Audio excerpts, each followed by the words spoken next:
You ever have an idea that feels like lightning in your hands? The kind that makes you forget to eat, forget the time, forget that the world doesn't care what you're building. That was me, 1987, junior year at Ohio Western. I wasn't rich, wasn't even middle class. My scholarship barely covered the dorm, and most weeks' dinner was ramen and black coffee. But I had something no one else in that old red brick engineering building seemed to have, an obsession.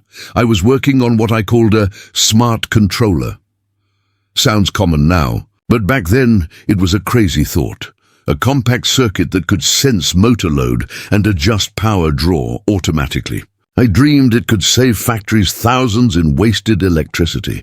I didn't have sponsors or fancy labs, just a borrowed oscilloscope, a soldering iron, and a roommate named Evan Cole who could talk his way into anywhere. Evan was everything I wasn't.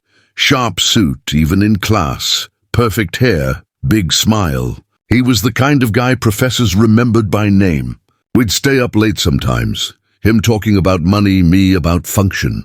He'd say, "Ray, ideas are worthless unless you know how to sell them." I'd laugh and tell him, "Then you sell yours. I'll build mine." One Thursday, I came back from the workshop past midnight. The dorm was quiet, too quiet. My desk drawer was open, my prototype gone.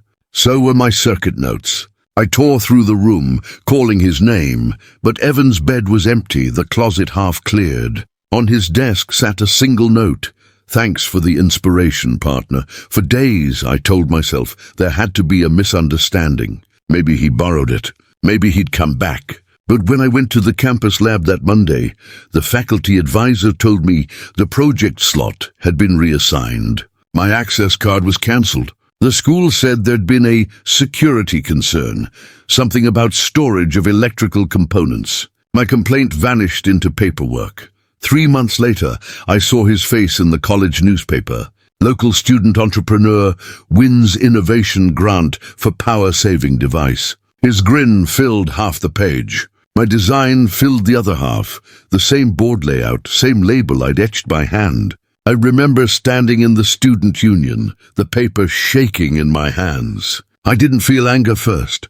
I felt erased. I tried to find a lawyer. None wanted to touch it. Patents cost money I didn't have, and they all said the same thing. He filed first. It's his now. The dean called it a valuable lesson in professional conduct. Lesson learned. Genius without protection is just generosity. I graduated that spring without honors, without funds, without proof. Evan disappeared from campus and reappeared a year later in trade journals as founder of Coal Dynamics, showcasing his revolutionary adaptive motor control system. He wore the same grin. He'd taken my future and built a podium out of it. I packed what little I had into a rusted Chevy and drove home to Cleveland. I told my mother I'd figure it out. She smiled like mothers do when they can't afford to worry out loud. I started working maintenance at a manufacturing plant, fixing other people's machines, mopping floors that smelled like oil and ozone, pretending I didn't see my own stolen design mounted on half the motors. Every night, when the plant shut down, I'd sit in the break room with a notebook and draw again from memory. Not to copy what I'd lost, but to understand what I'd done wrong, how I'd let it be taken. And I swore something to myself that night: I won't chase him. I'll build so far ahead, he'll have to chase me. That was the real invention, not the controller. It was patience. The kind that takes decades to finish its circuit. I spent the first few years, after graduation, learning how to survive disappointment. It's a skill they don't teach in college, but life makes sure you master it. Cleveland winters have a way of humbling you. The cold seeps through concrete and bone, the same way regret seeps into memory. I worked maintenance at an old manufacturing plant on the east side, nights mostly, sometimes weekends when equipment failed. The pay wasn't great, but the machines didn't lie to me. When something broke, you fixed it. When people broke promises, there was nothing to fix. I remember one evening, maybe 1990 or so, I was replacing a burnt contactor when I heard a familiar name from the office radio. The announcer said, "Coal Dynamics secures national contract for adaptive motor control technology." I froze mid-motion, wrench in hand. The same man who'd walked out of our dorm room with my design was now a millionaire before 30. The next morning, his face was on the front page of the trade journal. Same grin, same arrogance. The headline read, "Evan Cole, the future of industrial efficiency." I tore the cover off and pinned it above my workbench. Not to idolize him, to remind myself what theft looks like when it wears a suit. My mother saw that page one afternoon when she visited. She didn't know the story, not all of it, but she saw the hurt behind my eyes. "Let it go, Ray," she said. "God will handle thieves, but I didn't want God to handle it. I wanted competence to handle it. I wanted to build something so solid that no one could ever take it again, so I started small. Nights after my shifts, I'd stay in the plant workshop sketching new versions of my old concept, refining, re-engineering, improving. I didn't even have a business plan yet, just the drive to keep learning. I checked out library books on electrical theory and industrial automation. I borrowed manuals from the plant engineers and asked questions they were too tired to answer. One of the foremen, old George Winters, took pity on me. He'd been around factories since the 50s and knew the language of gears and relays better than English. "You want to build something that lasts?" he told me one night. "Then learn how the money moves, not just the motors." That stuck with me. So while others went home, I began attending night classes, accounting, business management, even one course in patent law. I sat at the back of the classroom, surrounded by kids half my age, taking notes like my life depended on it. In a way, it did. Around that time, my mother got sick, lung issues from years of sewing in dusty workshops. The hospital bills piled up faster than I could count. When she passed in '93, she left me her wedding ring and a single line in her will. "Keep fixing things, son. It's what you were born to do." I remember sitting at her graveside, holding that ring in my palm and whispering, "I'll fix everything, Mom, even what he broke." After that, I changed. I stopped thinking like a victim and started thinking like an engineer again, systematically, practically. I studied Evan's company from the outside. The products, the distributors, the patents he filed. I learned where he sourced components, how he marketed, who he licensed to. Every public record became a breadcrumb. The more I studied, the more cracks I saw. His designs were flashy but fragile. He built for speed, not endurance. The kind of work that impresses investors but fails in real factories. So I began designing my own version again. Not a copy, something new. A controller that could learn from the machine it powered, adjust automatically over time, cut energy waste by a third. I didn't have the funds to patent it, but this time I documented everything, dated schematics, recorded prototypes, signed lab logs with witnesses, and I swore that if the chance ever came, I'd build a company not on greed but on grit, not to destroy him, but to outlast him. One night, while walking home through sleet, I passed a billboard with Evan's smiling face on it. "Coal Dynamics, powering tomorrow." I laughed to myself, teeth chattering, boots soaking. "Enjoy tomorrow, Evan," I said quietly, "because I'm working on the day after." That night, in my small apartment, I lit a candle by my mother's photo and opened my sketchbook again. The fire wasn't gone. It was just burning slower now, steadier, hotter, smarter, and somewhere deep down, I knew the next time I faced Evan Cole, I wouldn't be the one looking up.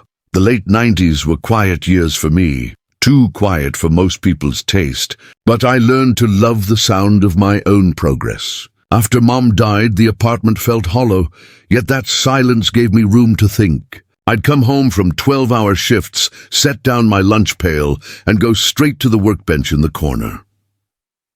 At first, it was just a board, a soldering iron, a notebook full of half-legible sketches. But every small success, the faint click of a relay, the steady hum of a motor that finally ran smoother, felt like oxygen.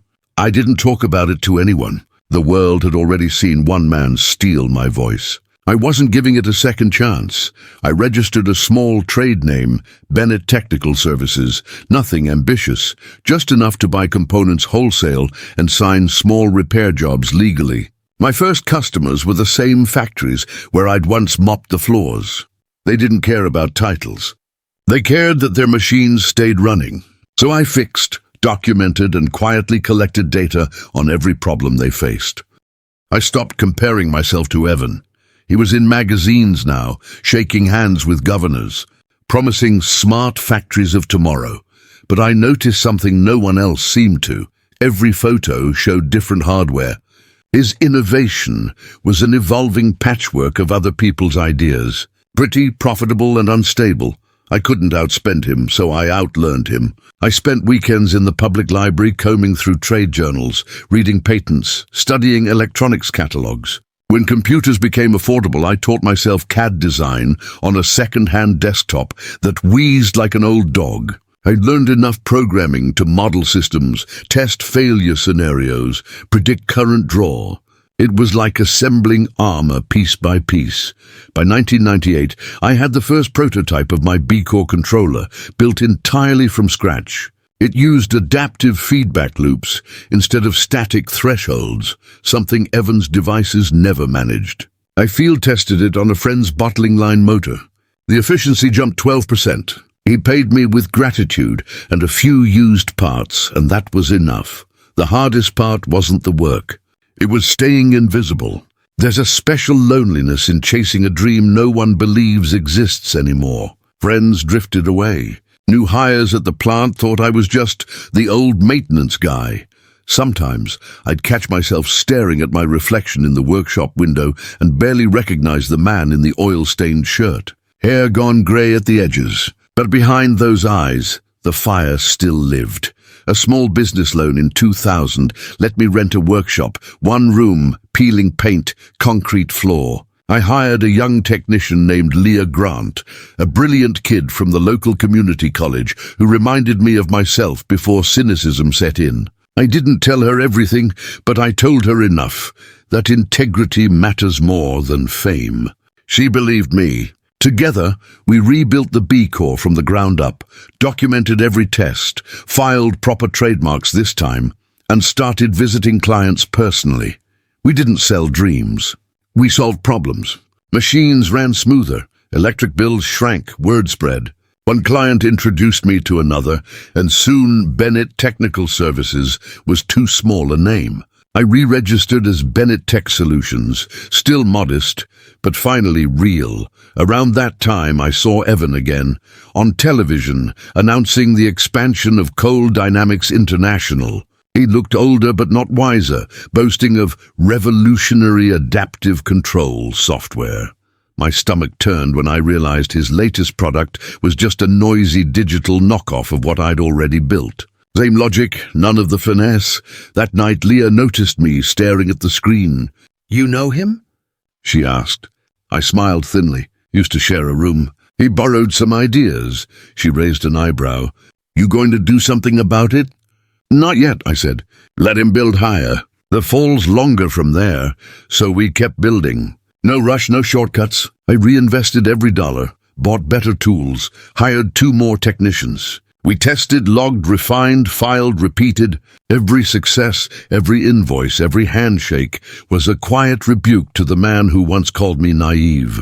By the end of 2001, our controllers were installed in 5 factories across Ohio, saving thousands in energy costs. Clients wrote testimonials. We weren't famous, but we were trusted, and that's rarer. I didn't know it yet, but my silence was almost over. The next year, Evan would walk back into my life, loud as ever. And for the first time since that dorm room, I'd be ready to look him straight in the eye. It was the fall of 2002 when I saw him again. Not in a headline or a magazine this time, but in person. Real air, real voice, real smirk. The kind of moment you don't prepare for, because you never expect it to happen. Leah and I had a small booth at the Midwest Industrial Expo in Columbus. It wasn't fancy, just a folding table, a banner that said Bennett Tech Solutions, and a demo unit humming quietly under plexiglass. The goal was simple: show small manufacturers that good engineering didn't need corporate polish. We'd spent 2 days shaking hands with managers, plant owners, maintenance supervisors, people who still understood work. Then near the end of the second afternoon, the crowd shifted, a small entourage moving through the aisle like a gust of hot air before a storm. Photographers trailed behind. And there he was. He looked almost unreal in person. Tailored navy suit, expensive watch, perfect posture. Same grin he'd worn in the dorms when he told me ideas are worthless without salesmanship. I'd spent years wondering how I'd feel if I ever saw him again. I thought I'd burn with rage. But when he stopped right in front of our booth, all I felt was clarity. He glanced at our banner, then at me.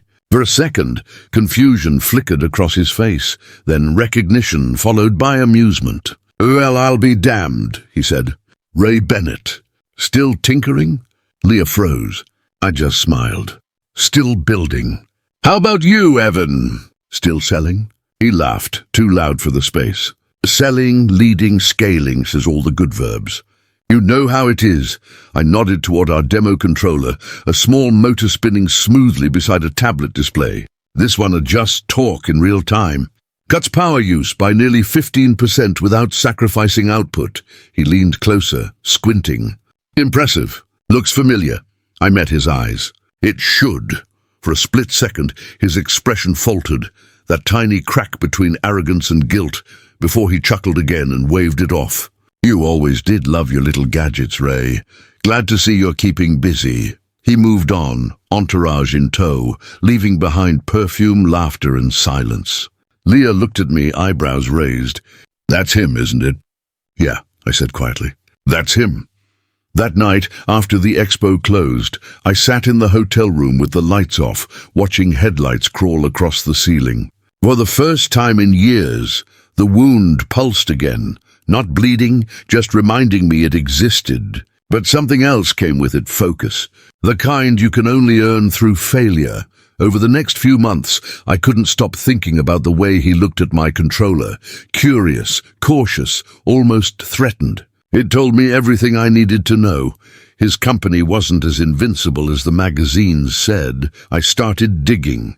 Trade records, client lists, vendor directories, all public, all perfectly legal. What I found confirmed my suspicion. Coal Dynamics was struggling. Delayed shipments. Warranty claims. Lawsuits quietly settled out of court. He was running an empire made of duct tape and charisma. Meanwhile, we were steady. Not flashy, not fast, but steady. I kept our reputation clean, our designs simple, our margins honest. Word spread. Plant managers who'd once bought from Coal Dynamics started calling us instead. "He sold us dreams," one of them said, "but you sell what works." By 2005, we'd grown enough to move into a proper facility. Nothing glamorous, but ours. They framed our first large purchase order on the office wall. Midwest Beverages. 42 units, delivered and installed. Beneath it, I hung the college newspaper photo of Evan smiling under the headline, "The Future of Industrial Control." I pinned it there as a reminder, not of revenge, but of direction. Every empire looks solid until you check its foundations. And I knew his were rotten. One evening, Leah brought in a new client, a major food processing company. They said Coal Dynamics quoted them last year, she told me, but they backed out because of reliability issues. I just smiled. "Then let's give them reliability." As the new contract papers slid across my desk, I realized something quietly satisfying. I didn't need to destroy Evan Cole. He was already doing that himself. All I had to do was keep building. But destiny has a funny way of circling back. Because 2 years later, in a conference room on the 23rd floor of a downtown high-rise, he'd walk in again. This time not as the man ahead of me, but as the man asking for help, and that's when the real story would begin. Growth doesn't arrive like a drum roll. It creeps in quietly while you're too busy tightening bolts and meeting deadlines to notice. By 2006, Bennett Tech Solutions had become something real. Payroll, insurance, taxes, headaches, all the things that tell you you've stopped being a hobby and started being a company. Our first factory was a converted machine shop on the outskirts of town. The roof leaked, the windows rattled, and the smell of coolant never quite left, but it was ours. Leah ran operations with a discipline that could scare the laziness out of anyone, and I handled design and client relations. We didn't advertise. We didn't need to. Good work travels faster than billboards. Clients who once bragged about owning the latest Cold Dynamics equipment now called us quietly, embarrassed. They'd whisper through the phone, "His controllers keep overheating. Can you look at them?" I'd smile and tell them we could evaluate compatibility. We'd arrive, diagnose, and replace the guts of the machines with our B-Core systems. The factories ran smoother, the bills dropped, and the word trustworthy began to follow our name around. By 2008, we had distribution across 4 states. Our units weren't just saving energy, they were learning. The new software Leah helped design could log performance patterns and predict maintenance before breakdowns happened, something no one in the mid-market industrial space had cracked yet. Meanwhile, Evan was everywhere. Press releases, photo ops, magazine covers, but the tone was shifting. The words setback and recall started sneaking into headlines. Investors wanted faster returns, and he kept promising next-generation tech that never materialized. You can't fake reliability. You can rent it for a while, but eventually the bill comes due. I didn't celebrate his decline. I studied it. Every mistake he made became a line in my notebook titled, "Rules Not to Break." Rule 1, never outpromise physics. Rule 2, hire people smarter than you. Rule 3, keep your word even when it hurts profit. Those rules built our foundation stronger than any patent ever could. Then came the call that would change everything. A senior project manager from Cold Dynamics, a man named Harris, asked for a meeting. He wanted to explore collaboration. When Leah handed me the message, I almost laughed. Collaboration was a polite word for desperation, but I said yes. You don't slam the door when opportunity knocks, even if you know the caller owes you money. We met in a neutral conference room downtown. Harris came with spreadsheets and polite smiles. "Cold Dynamics is looking to diversify," he said. "Our leadership is open to strategic partnerships, possibly joint manufacturing." I listened, nodding. "What do you need from us?" He hesitated. "Technical reliability. Our customers trust your systems. We admire that." I could see the truth in the space between his words. Their clients were migrating to us faster than they could replace them. 2 weeks later, he called again, this time with a proposal from the board itself. They wanted Bennett Tech to enter a joint venture program. My name would appear as a technical partner. It was bait, but good bait. I told Leah, "Let's take a look, just not with our real cards on the table." She grinned. "You want to walk into their building?" "Not yet," I said. "First, we build a door of our own." We formed Bennett Holdings LLC, a quiet shell company structured for investment and mergers.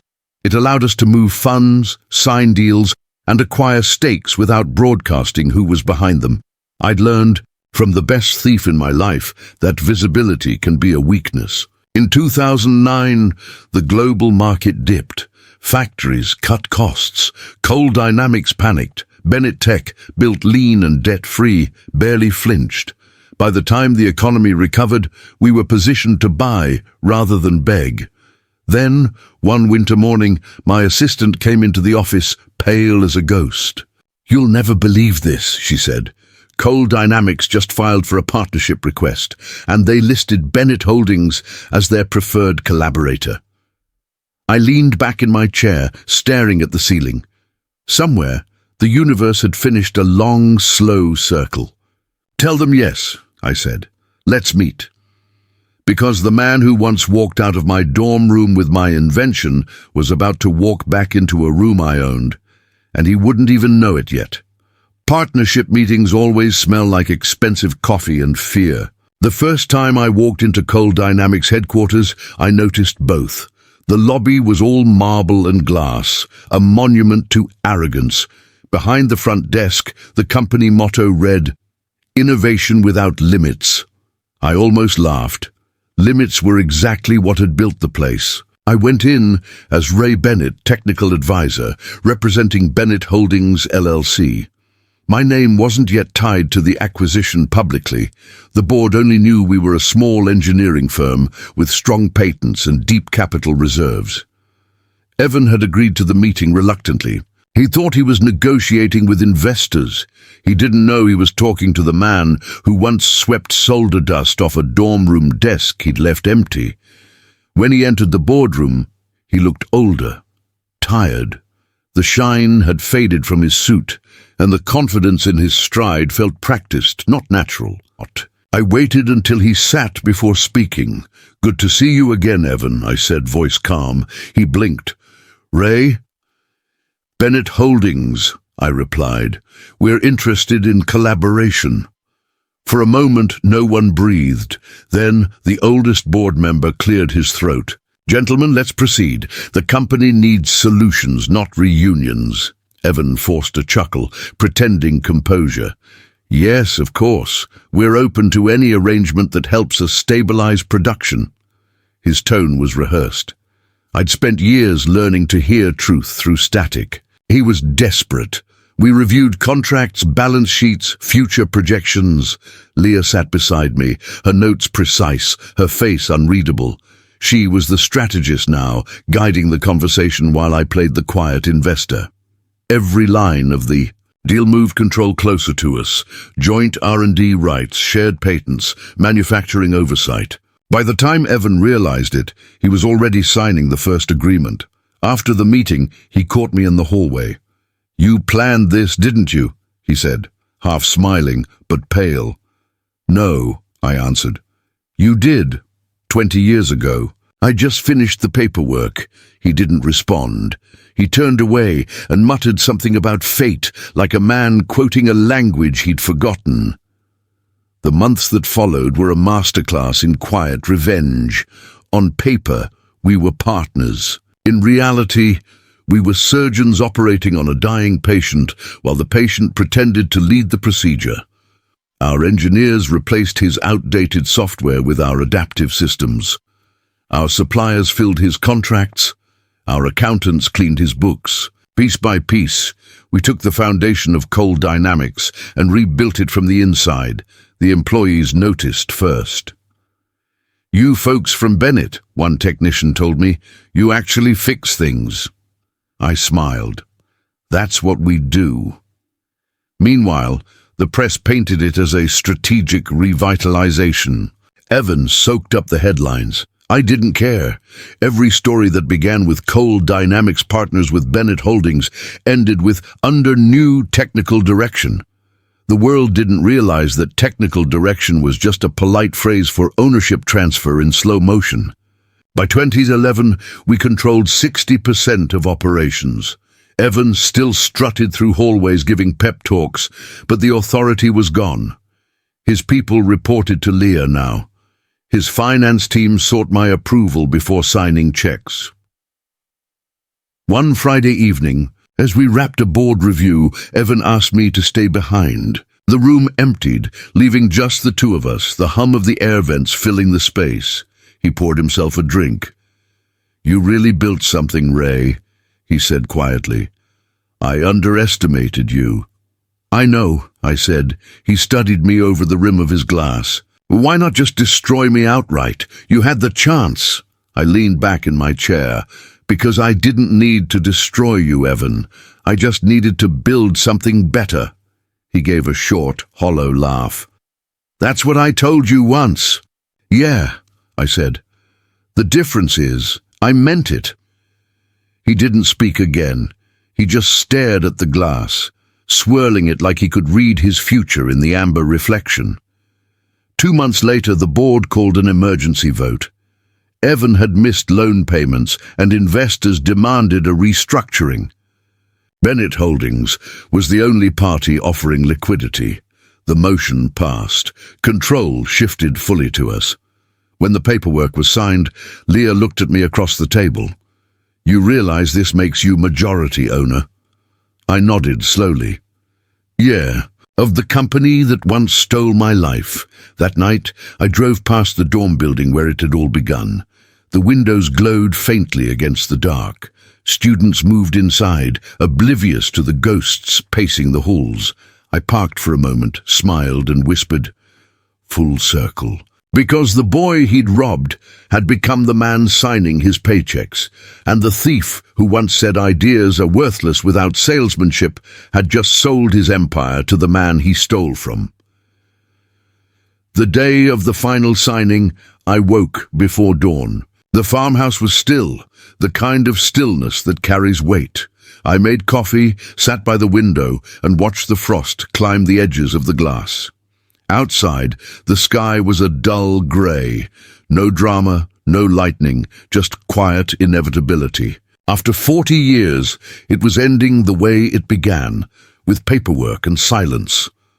At 9 sharp, Leah picked me up. She'd been through 100 deals before this one, but even she looked tense. "You okay?" she asked as we drove downtown. "I'm fine," I said, though my voice didn't sound like mine. "It's just strange. You work for something your whole life, and when you finally reach it, you almost don't know what to do with your hands." She smiled faintly. "Maybe just sign your name." The conference room at Coal Dynamics headquarters felt colder than usual, like the air conditioning was turned too low on purpose. The board sat in their usual order, nervous, polite, trying to look confident. A corporate lawyer arranged stacks of papers along the table, and across from me sat Evan Cole. He looked older now, truly older, not just grey at the temples, but heavy around the eyes. His charm had worn thin. I remembered the boy from the dorms, all ambition and confidence. This man looked like he'd been living on borrowed applause. He glanced up and said quietly, "Didn't think it had come to this." "I did," I said. He smirked weakly. "You know, Ray, I almost respect it. You built something real." "Funny," I replied. "That's what I said to myself the day you walked out with my notebook." He exhaled, long and slow. "You're not still holding on to that." "I let go a long time ago," I said. "You're the one still living off it." Before he could answer, the lawyer cleared his throat. "Gentlemen, let's proceed. This final document transfers controlling interest in Coal Dynamics International to Bennett Holdings LLC. Upon completion, Mr. Cole will remain as a consultant for a 6-month transition period." Evan's jaw tightened. He didn't like hearing his name read like an afterthought. He reached for the pen, but his hand shook. He paused, eyes locked on me. "You waited all these years to do this?" "No," I said calmly. "I built my life. This just happened to be where it led." He laughed once, not out of humor but disbelief. "You could have bought anyone, Ray, any company. Why mine?" "Because you built it with stolen tools," I said. "I just came to collect what was left." He signed the papers. The scratching of the pen was the only sound in the room. When he finished, he pushed them toward me, face blank. I picked up my own pen, wrote my name slowly, deliberately, and set it down. The lawyer stamped each page, the sound sharp and final. "Congratulations," he said. "It's official." I turned to Evan. "We'll keep the employees. The good ones deserve better leadership." He leaned back, eyes narrowing. "And what about me?" I studied him for a moment. "You'll still get your consultant check. Spend it on something honest." He laughed again, shaking his head. "You really did it, didn't you? The janitor became the landlord." "No," I said softly. The builder took back his blueprint. He stood up slowly, buttoned his jacket, and walked toward the door. Just before leaving, he stopped and looked back. "You could have just asked for credit, you know." I met his gaze. I didn't need credit. I needed peace. When the door shut, the board members exhaled like they'd been holding their breath for years. Leah looked at me, waiting for some reaction. Anger, joy, relief. But all I felt was stillness. We walked through the halls together, past employees whispering, past plaques with Evan's name engraved in gold. At the end of the corridor, we reached the glass lobby. Through it, the city gleamed in the morning sun. Leah turned to me. "So what now?" I thought about that for a moment. "Now, we clean it up," I said. "Fix what's broken, build something worth keeping this time." Outside, traffic rolled past, the sound blending with the hum of life moving forward. Behind us, on the marble wall, the old company motto still hung in big chrome letters, "Innovation without limits." I traced the edge of one letter with my finger and smiled. "We'll keep that," I said, "but this time we'll mean it." And as we stepped into the elevator, I realized something quietly powerful. Revenge hadn't been the reward. Restoration was. I hadn't stolen back what was mine. I'd rebuilt it, brick by brick, year by year, until the thief had nothing left to stand on but memory. And when I finally stood in his place, I didn't raise my voice, didn't gloat, didn't curse the past. I just whispered, "It's over." For weeks after the signing, the building carried an uneasy quiet, the kind that sits between endings and beginnings. The staff didn't quite know who to follow. Evan still drifted in and out, clinging to his consultant title like a man gripping the last rung of a ladder. I didn't stop him. Sometimes it's better to let pride die on its own timetable. Leah and I worked quietly, reviewing contracts, fixing the broken chain of suppliers, untangling the mess of deferred payments and warranty claims. Half the clients Evan had boasted about had already left. We called every one of them personally. We didn't promise miracles. We promised reliability. Some said yes, some hung up. That was fine. I wasn't after crowds. I was after credibility. Then came the day everything shifted. It was a Monday morning, grey and rain-soaked. I walked into the main conference room for our first all-hands meeting since the acquisition. Nearly 100 employees filled the space. Engineers, administrators, line workers, most of them confused, some defiant. At the front stood Evan, pacing like he still owned the floor. He turned when he saw me. "I was just getting everyone up to speed," he said with a tight smile. "Old habits die hard." "I can tell," I said, stepping beside him. "Why don't you take a seat, Evan? Let me handle this one." His eyes narrowed. "You think you can just walk in and take—" "I already did," I interrupted, gently but firm. "And everyone here deserves to hear the truth." A murmur rippled through the crowd. I turned toward them, my palms open on the table. "Most of you know the headlines," I said. "Coal Dynamics was acquired last month by Bennett Holdings. What you don't know is that this isn't a rescue, it's a return." They watched me, wary. 30 years ago, I was a student who built something in a dorm room. That Invention, your company's first product, wasn't born here. It was stolen, and I spent the next 4 decades rebuilding what was taken. The room fell utterly silent. The only sound was the steady hum of the overhead lights. "I didn't come back to erase what's been built," I continued. "I came back to fix it. You'll all have jobs, better systems, fair pay, and leadership that listens. This company can still mean something, but only if we build it honestly this time." Someone in the back, an older engineer with oil stains on his sleeves, slowly began to clap. Others joined. It wasn't loud, just steady, like the sound of a heartbeat finding rhythm again. Evan stood frozen, his face flushed, jaw clenched. "You think that makes you a hero?" he spat. "You think anyone cares who designed the first board?" I met his gaze calmly. "No, but they'll care who keeps the lights on tomorrow." He laughed, but it broke halfway out, turning into something closer to a choke. "You'll regret this," he muttered, grabbing his coat. As he reached the door, I said quietly, "You were right about one thing, Evan. Ideas are worthless if you can't sell them, but you forgot the rest. They're even more worthless when you steal them from someone who knows how to build."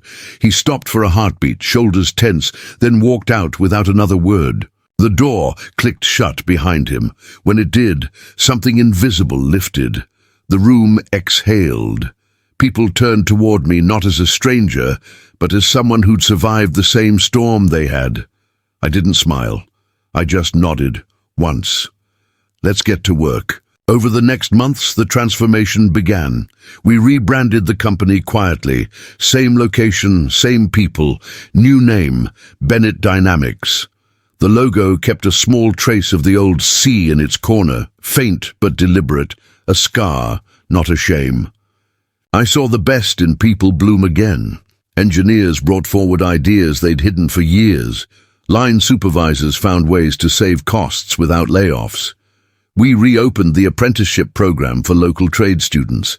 Every change felt like wiping dust off something that had once been beautiful. And as for Evan, he disappeared for a while. Rumors said he tried launching another startup, but the funding never came. Investors have long memories, and trust doesn't recycle. One night, nearly a year later, I saw him again, standing alone, at a trade show booth, smaller this time. No entourage, just a man selling blueprints to strangers. He saw me, nodded once, and looked away. I didn't approach. Some stories don't need an epilogue. That evening back at the hotel, Leah asked, "Does it feel done now?" I thought about it. "Not done," I said. "Repaired." Because revenge wasn't the point anymore. The point was balance, restoring what arrogance had broken. And when I walked into our factory the next morning, seeing those same old machines humming again under new light, I finally understood what my mother meant when she said, "Keep fixing things, son." I'd fixed the last one that mattered. There's a special kind of peace that comes when noise finally turns into rhythm. That's what the factory sounded like now. Rhythm, not chaos, not panic, just the hum of machines doing what they were built to do. 6 months had passed since Evan walked out for the last time. Bennett Dynamics was no longer a name whispered in confusion. It was a banner people stood beneath with pride. The first morning we changed the sign outside, a few of the older workers gathered to watch. The crane lifted the new letters into place, sunlight catching the chrome as it turned. For the first time, I saw smiles instead of skepticism. Inside, things were changing too. Leah had restructured operations from top to bottom, new safety, systems, a transparent pay structure, profit sharing for employees who stuck through the transition. The break room, once silent and grim, now echoed with laughter and music. I'd stop by for coffee sometimes, and someone would always look up and say, "Morning, boss." I still wasn't used to that word. Boss. It sounded too large for me, like a coat that didn't quite fit. I wasn't a boss. I was a mechanic with a title, but if leading meant fixing what others broke, I could live with that. One of the biggest projects we launched was an apprenticeship program for local students, kids like I once was, scraping by, trying to build something that mattered. We gave them free access to our lab, mentorship, and the one thing no one ever gave me, protection for their ideas. Patents, trademarks, the whole thing, Leah told them during orientation. You invent it, you own it. Bennett Dynamics will help, not harvest. Sometimes I'd stand by the window overlooking the floor, watching them work. They reminded me of myself, heads down, sparks flying, minds racing faster than their hands. I could almost see the younger me among them, soldering circuits with nothing but hope and caffeine. We also began repairing relationships with the clients Evan had neglected. I visited each one personally. I didn't send a sales rep. I shook their hands myself. I can't promise perfection, I told them, but I can promise honesty. That line seemed to mean more to people than a dozen guarantees. Slowly, the contracts returned. Then the profits, then the recognition, but none of it brought the rush I thought it would. It didn't feel like winning. It felt like balancing an old equation that had been wrong for too long. One afternoon, the marketing team asked if I wanted to do a press interview, the comeback story, they called it. I declined. Fame had burned one man already. I didn't need its heat. Instead, I spent that evening in my office, cleaning the last of the old files from the Coal Dynamics archive. Buried among the folders, I found a dusty envelope marked Original Patent Concepts. Inside were faded schematics, the very design he'd stolen all those years ago. My handwriting filled the margins. My initials still sat beside the circuit board layout. I held it for a long time, tracing the lines with my thumb. So this was what all the noise, the hurt, the decades had been about. A few pages of ink and wire. I didn't feel anger, just closure. I slid the pages into a new frame and hung them beside my mother's photo in the office. She was smiling in that picture, holding a mug of tea, proud of nothing more than a son who refused to quit. Every evening before heading home, I'd turn off the office lights, stop at the window, and watch the factory glow beneath me. Rows of machines humming like steady breaths. Workers heading out, shoulders lighter. The place finally felt alive again. Not like a battlefield, but like a heartbeat. Leah often said I'd built a legacy. Maybe, but I didn't think of it that way. Legacy is for people who chase names on buildings. I was content with knowing I'd left something honest, standing where once there had been theft. A few months later, we hosted a small ceremony at the plant. Not a corporate event, just employees, families, a barbecue, laughter. I stood near the doorway, cup of coffee in hand, listening to them joke, argue about baseball, tease each other over burnt burgers. Leah nudged me. "You did good, Ray," I smiled. We did good. And in that moment, watching ordinary people enjoy an ordinary afternoon, I realized revenge was never the real story. The real story was rebuilding trust, in work, in people, in myself. I'd turned what was once my greatest humiliation into something useful, something lasting, and though I'd never say it out loud, I knew one thing for sure. The man who stole my invention had built a company on lies. The man he stole from had rebuilt it on truth, and that truth would outlast us both. Sometimes I still wake before sunrise, long before the plant starts humming. I sit on the porch of my farmhouse with a cup of coffee and let the world stay quiet for a while. The fields out here stretch wide, golden when the light comes in right, and the wind carries that soft whistle that makes you feel both old and alive at once.